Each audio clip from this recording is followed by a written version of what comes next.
Welcome to episode 7 of the Prof podcast. For today's tip of the week, I guess you might say it's a career tip of sorts. I just read an article today in the Hollywood Reporter. By the way, if you're in or trying to get into this industry and you're not reading a trade magazine like the Hollywood Reporter or Variety, start now. For any industry, you need to know what's happening, what could be trending, what's getting funded, etc. These magazines also offer insights into new tech or processes of film and broadcast that you need to be aware of. They are trusted sources. I access the Hollywood Reporter, for example, via the news app with iPhone or iPad. Anyway, the name of the article is "Do Creators Even Want to Break into Hollywood?" The article poses the question, is it better to just be a creator with 6 million followers on TikTok, or to use that following to get something else, like a spot on a TV show, or maybe even get a film financed? I'm assuming if you're watching this, you're probably a student in my program, and maybe you're interested in learning about the film and media industry. This question has existed how to get into the industry since it started. And I don't think that question's going anywhere. The short answer is there's never been a direct path. But using this moment of being an influencer or creator can be a good way to gain that name recognition. When the business first started, it started with people doing theater or off Broadway, sometimes known as vaudeville. Basically, in my estimation, that's what being a creator or influencer is now. It's another version of that. As a matter of fact, in order to get audiences to movies, producers back then would hire the big Broadway stars. This lasted through about the 1940s. Hollywood is always looking for the it person. So then when I was coming up, getting your film at the Sundance Film Festival in the 90s, that was the way that you were an influencer. And that was like 30 years ago. So think Tarantino or P.T. Anderson, just to name a few. So socials or YouTube are a place where you can get noticed now.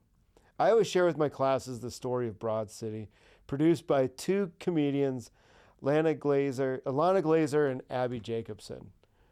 It started as a series on YouTube, and then Amy Poehler, SNL, Parks and Rec, found it, and then ended up producing the sitcom for Comedy Central, and I think it lasted for 8 seasons. So like an influencer or creator, Ilana and Abby started Broad City, built an audience with that, and were able to get financing to do the show on a bigger platform, or especially a platform like Comedy Central at that moment that paid more. So my big tip for all of you is really take this opportunity of technology that's at your fingertips to be creative on a daily basis, weekly basis. Get your stuff out there and get it seen. This is how this worked 100 years ago, and it can certainly work now.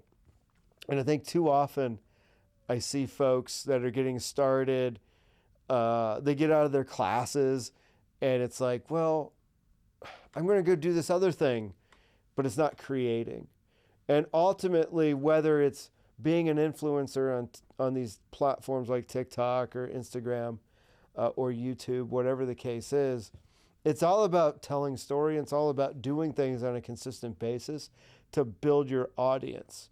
And then what happens is people with bigger money see that you have an audience.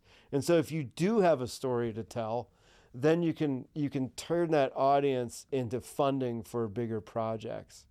A few years ago, I did research on web series. As I noted, I'm big into these as a good platform to get your career started in the industry. This particular web series was called Mondays, and the writer of it, her name was Kelsey, and she basically turned that following of that show into now she's finishing up on a feature film project that she got financing for, and that she's writing and directing. So these things happen in small pockets, and I think if what you want to do is get that step into TV and film, then I think putting stuff out on socials on a weekly basis at least is important. But the one more thing I'll say about this before we get to 5 questions, because we all love 5 questions, is I think it is important to realize that when you're putting stuff on socials, have a plan. Have it build towards something, not just drop it to drop it. I see a lot of people doing that on their social platforms. Is they're trying to create a brand, but they don't realize that their content or their story that they're trying to tell is the brand. So be intentional with what you're dropping and when you're dropping it. Don't just drop it to drop it. Don't just do stuff that's trying to hit the zeitgeist. Be in front of the zeitgeist. That's where you should always try to fight, is be ahead of it, not following it. And even if you think no one's going to follow you, that doesn't matter. The point is to try to set that next trend. So we're now at the most exciting part of my little podcast show. The 5 fast questions. Oh, and these questions are never fast. Okay. Because I seem to drone on, which is my tendency as a faculty. Then take off the fast. So I do want to announce our guest today, Viv. Hi. You want to tell the 30 people that have watched this so far? Hello, 30 people. All about yourself. All about me. I am a alum here at Valley. Right. I do have my AA in film, AA in graphic design, and then AA in Weren't you going for another AA, which is why you're still art taking right class? now. Yeah. You're doing art, and then you're just art. taking some film classes for fun. For the funsies of it. Okay. Yeah. And you have 9 jobs. Okay, it's not okay. Maybe It's fine. It is, but it's hard because I wish I could just have one that pays everything. Yeah. But yes, I do work here at KVCR doing as a PE. Yeah. Doing a lot of editing and helping out. And then I do camera work for Rain and also for 66ers. Yeah. But they're off season because it's not baseball season. It's hockey season. Yeah, it's hockey season. So there you go. Mm-hmm. Well, all right. So I guess you got some questions for me. Okay. Are you ready? I'm as ready as I can ever be. Awesome. The first one. What's the most chronic thing that ever happened to you on set? Chronic? Yes. Chaotic. Sorry. Chaotic. I'm sorry. Can I ask that again? Most chaotic thing ever happened to me on set. Okay, I got it. This is a good one. This is a learning lesson. Okay. I was doing a short film with a friend of mine. Mm-hmm. So, like I said, I can go off on tangents. So this is going to be one of those tangents. If you can avoid working with friends, try to do so. It's one thing to have kind of work friends that you can work with, but when it's like a really best friend, sometimes that can just be, avoid it. Really? Avoid it as much as working with animals and children. Oh, gosh. But we just had known each other too long. So his grandfather passed away while we were making it. Man. And then he showed up one day not in the best state of mind. Let's just put it that way. Trying to protect the innocent. I didn't even mention his name. Please. And I won't. So, and it was so disorganized. And so this is the other thing, is like I have I went through film school, so I kind of understand, right, the process of how to make and put these things together, and on a directing stage, like kind of like, okay, what you're learning with me now, right? Start big, go small, basically. Wide shots to smaller shots. Close-ups, yeah. He was all over the place. Oh, man. What was he? What was like his role? He started as a writer. Okay. But he wanted to direct this thing, and it was a spoof of these old Vincent Price movies. Okay. And so, anyway, it was a very chaotic. It was like I was trying to I'm trying to show him well, this is how you should probably organize the shot list. I was doing a lot of hand holding, so that can get really frustrating in a friendship, right? I'm now telling you how to do this, and I'm like, and he's like. Anyway, so I could really go into this, but then people that are watching this, like, I know you're talking about. I know you're talking about. So he was really broken up. He couldn't really. He was not in a good place to try to direct this one day, and it was just all over the place. Dang. And so then he went to the funeral, but we kept shooting because I'm like. We kept shooting because I'm like, you're in my apartment, first off, shooting this thing, and I don't want to live on a set for a month. Oh, yeah. Because it was like we were doing this every weekend. And so I'm like, well, look, dude, hey, you do you. Yeah. Let me take these. So let me take over let me help you out. At least a day. And so we got through the day. But that initial day where he was trying to shoot through that was just a mess. Dang. And kind of exhausting. So it's probably the most chaotic that I've experienced, like, because then I've got to pull everybody back. And it's independent filmmaking, so no one's getting paid. Yeah, no. And so they're giving up their weekends, basically, to shoot this project. And so that was something, too, of, like, be respectful of people's time. Yeah. And so be ready to go, have your stuff ready to go. So, yeah, that was probably the most chaotic or chronic, depending on how you want to look at it. Well, it was chaotic. Sorry, I misspelled. That was hilarious. I'm sorry. But no apologies. That is so, it's true. But at the same time, I feel like it would have been like, hey, like maybe you should take a break and just. That's what we did, but we were like. How is the friendship now? Or are you guys still friends? We survived through that. There's another. There's a worse one. There's another situation that happened. Yeah. So. Yeah, I know he's still alive, so that's good. It's like you're okay. He's working for a friend of mine, so he's doing okay. Okay. So, it is what it is. Life happens. It's a lesson. Yeah. Pretty much. So. Okay. You ready for your next question? I was born ready for these. Okay. Would you say movies have generally gotten bad over the recent years? I think everybody wants to say they've gotten bad over the recent years, but the thing is the industry is always in flux. And so sometimes there's periods where there's just terrible, what seems to be everything is terrible or repetitive. And I think we're at the end of that. Hopefully we're at the end of that a little bit. And then there's periods where it's like, geez, every year's got like amazing things. Like good stuff, Like, I feel like that's with horror right now. They're doing pretty good. Yeah. I mean, certain genres too are kind of... horror's always been a cool genre that kind of works through all the ups and downs. Yeah. Because people will go see a horror movie. They're good on that. They always do well overseas because it translates well.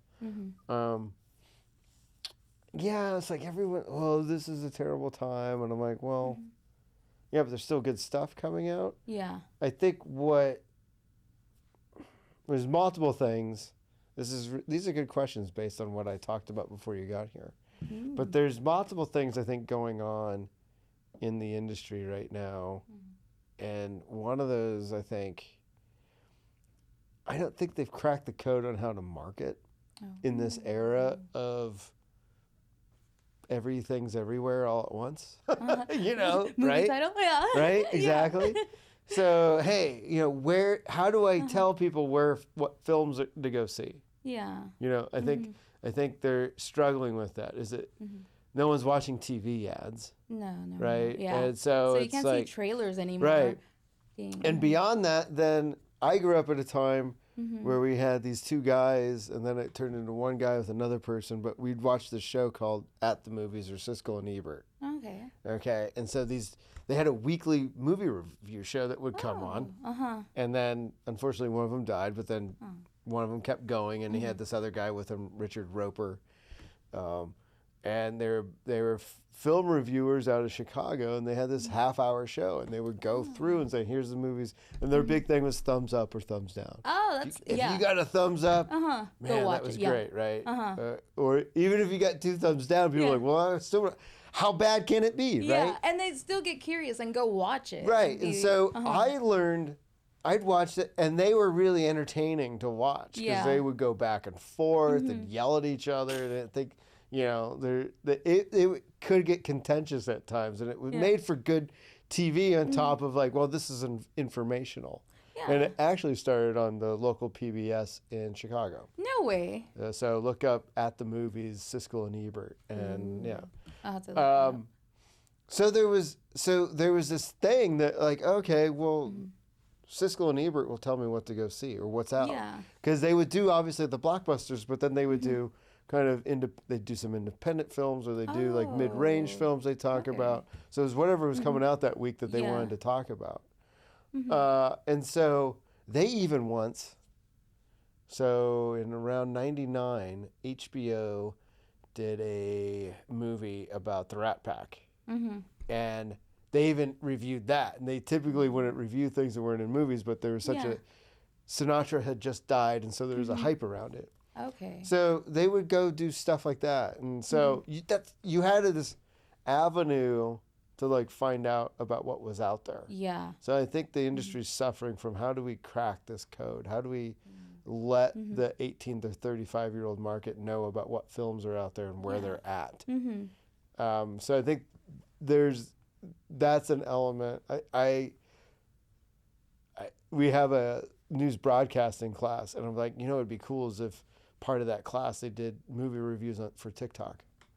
That would be really good. Right? Like, it would be. Because, I want to see that. And where is it at? Especially right now, TikTok's all over everywhere. Yeah. And people would be like, okay, they say they like it. Maybe I should go check it out. Because there's some YouTubers that do kind of what you said. Yeah. And they really like, some do it just to get, because they have a sponsor or something. So they do it for the money. Yeah. Versus someone telling you like, oh, this is my actual thought on this movie. Yeah. And sometimes that's turned into an assignment that I do when I teach. When I teach like my film analysis class, I was like, instead of writing me a essay, why don't you just do a movie review? Okay, you know, that's cool. TikTok version. Yeah. So I think that's one thing they're doing. How do we get the word out? And then it's just too easy to like just drop it on streaming. Yeah. And so it kills what I call cinema culture, and people aren't going, because there's great movies out there, but then they're in the cinema for a week, and I'm like, I need more time. I don't want to watch it. There used to be a time where they would, you always had your blockbusters, especially when the big megaplexes opened, but they'd still allow for a movie to be out there for at least a month. Yeah. In the small closet theater. Because they were still making their money on popcorn and all this other stuff. So now it just has gotten to a point where they're just not giving, I don't think they're giving films enough time in the theater.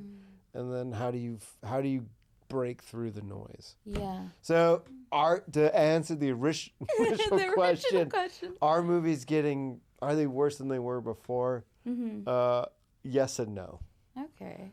I think the studios as they are controlled only by these large corporations that only see, I need to make money. Yeah.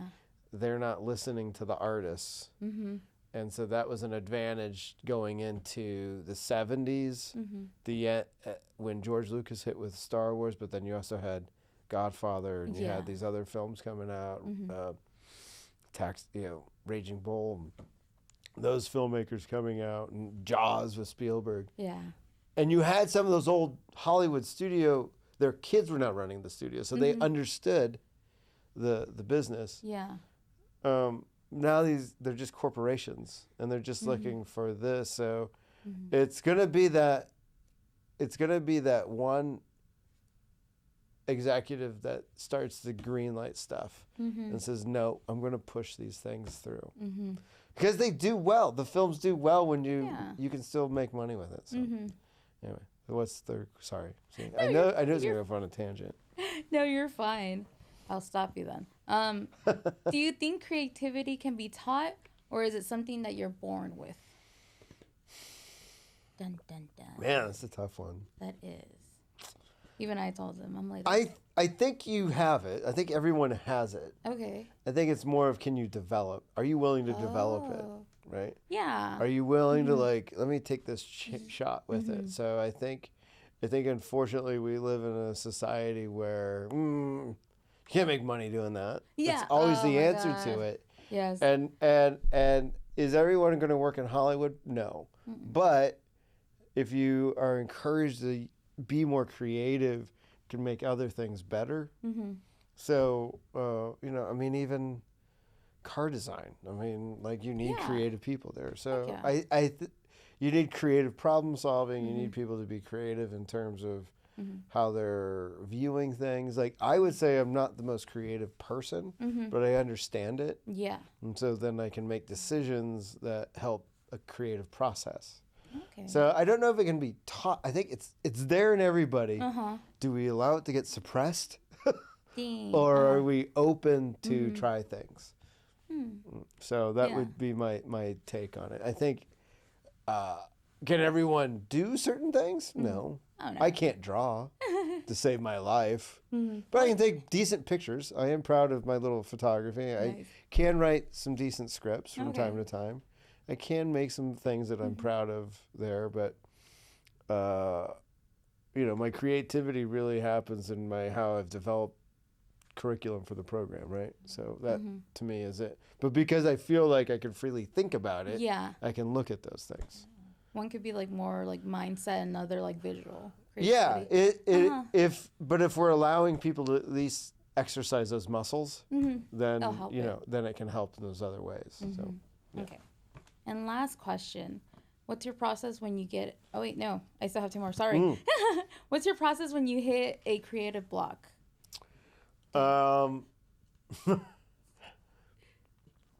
So when I did my master's for screenwriting, I had a teacher that said there's no such thing as a block. What? Yeah, there's no such thing as having writer's block. It's called procrastination.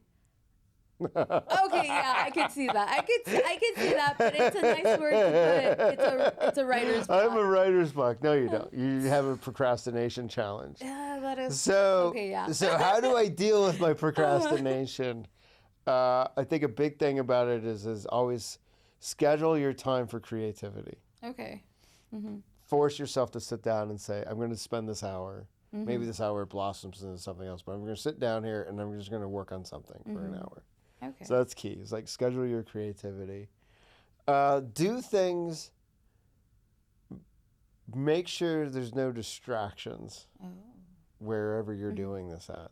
Something that could distract you. Get those cleared up. For me, are the dishes done? And is the house clean?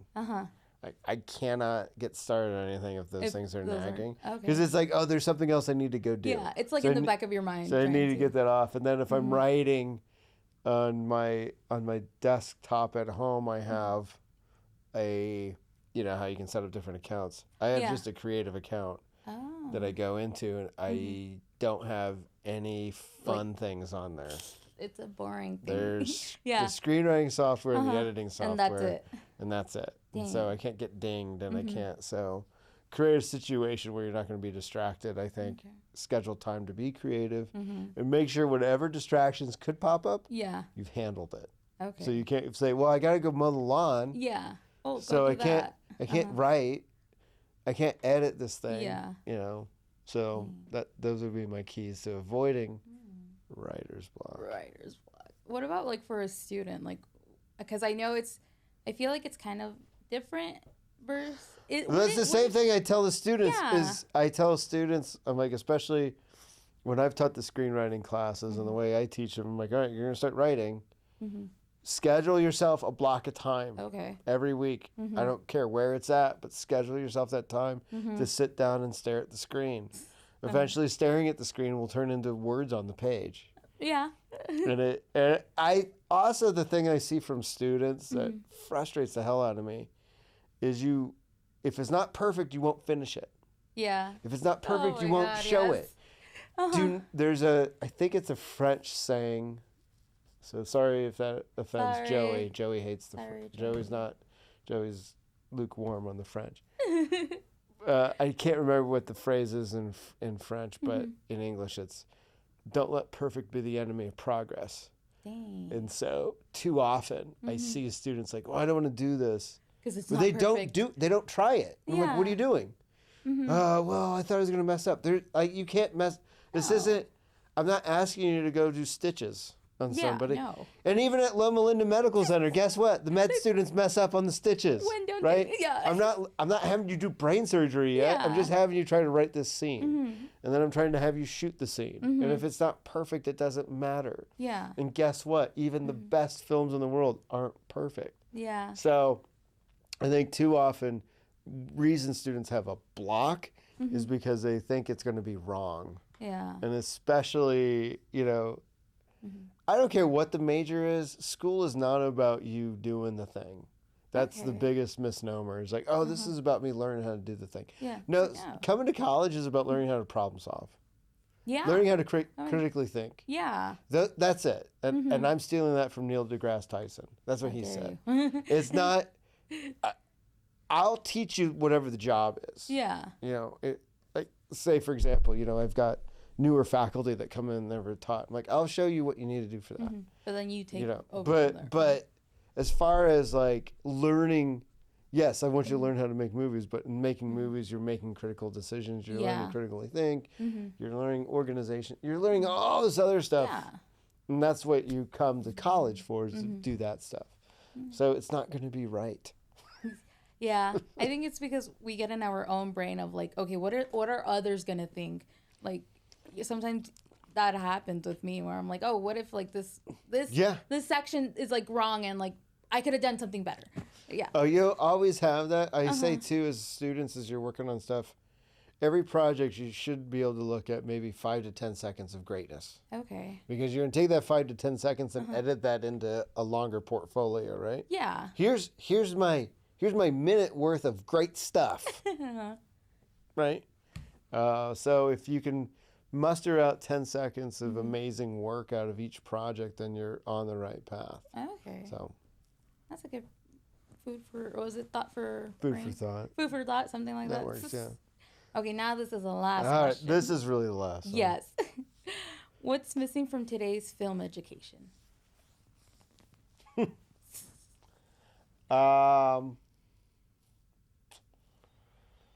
I don't know if it's missing as much as not being taught a lot, or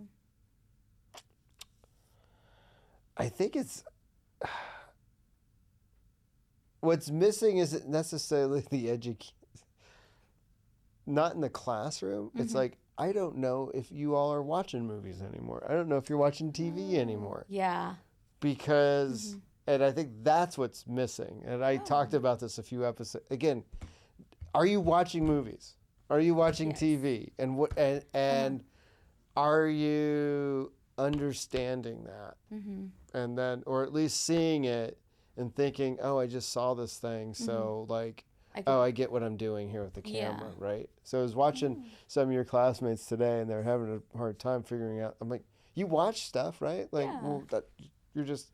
So I think probably if you had to pinpoint it, because I think there's a stress that we feel as educators of like, I've got to be engaging, so I don't lose the student at the next program that might have the bigger, cooler stuff or the more, you know, or whatever. But I think, you know, one thing we could probably do more, and this is why I started doing it in acting and directing, is like watch movies. Okay. I need y'all to watch movies. You need to understand this. So having more time to discuss and break those things down. And they're not going to be in 30-second clips. Oh, no. I think that's a... And so if there's what's missing is a distraction-free zone. Yeah. And I would say that across the board in education. Oh, yeah. Right? In total. It's so funny to me. The last couple of weeks, we've had some technical issues on campus with internet. And then today was Canvas, our learning management system, was down. Rain. I can't go to school. I'm like, what are you talking about? You can't go to school. I went to school for years with no internet. Yeah. So, yes, you can still go to school today. Yes. You don't need it to live, you know? And I know it's like my crabby old man on the porch thing, but like, it's like Canvas is down, but it doesn't keep you from shooting a close-up, which was today's assignment. Yeah. So I think distraction-free zones are missing, and that's across. Like if I talk to the math teacher here, some of the math professors, they'd say the same thing. So that, and then I think for film in general, or television, I think spending more time on analysis within the lab or the more hands-on courses. Like, why are we going to do what we're about to do? Okay. So that's why next week in our lecture, in our classes in acting and directing, is we'll spend some time looking at various examples. Like, why are you going to do this? Okay. Before you go do it. So kind of your last week of rehearsals, like, let's break down some of these scenes so you understand why. So. And it gives it more to, like, the film and everything. Yeah. Pretty much. That's why today I took time to talk about, don't forget what you're trying to get out of your actors. Yeah. Like, you want that emotion in there, or that really, like... You want the behavior to give you the emotion. Right? So, is that it? That was the last question, That's it. Well, thanks for hanging out. Oh, awesome for Appreciate inviting me. it. You're welcome. Awesome. All right, see you all next week. Valley up.